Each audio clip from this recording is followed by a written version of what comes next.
Tumekuja hapa Longido maksudi mazima ya kufuatilia shughuli za mpango wa malezi na makuzi ambaye inaitwa PJT-MAM, ambaye ni mpango wa malezi na makuzi kwa mkoa wa Arusha. Sisi tumechaguliwa kama shirika mkoa wa Arusha kusimamia utekelezaji wa mradi huu kwa waratibu pamoja na serikali ya mkoa. Na tumefika hapa, tumekutana, tumefanya kikao na wadau ambao ni wakuu wa idara zinazohusika na mpango huu.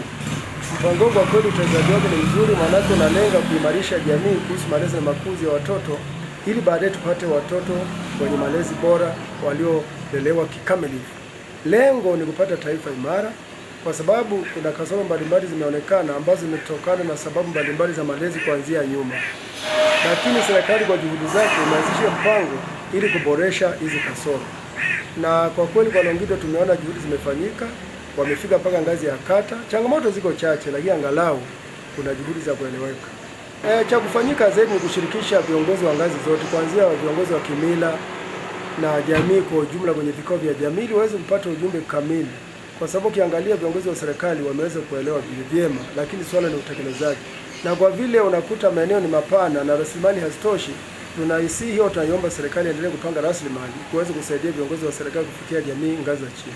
Lengo ni kuwa na malezi mazuri ya mtoto, lakini pia kama alishe kuhakikisha kwamba wale watoto waliko kule kwenye vituo ama ambao wako kule kwenye shule za awali, maana tuna mpango unaangalia kwamba mtoto kuanzia sisi kama lishe tunaangalia mtoto ambaye kuanzia tumboni mwa mama yake mpaka pale anapofikisha umri wa miaka 5.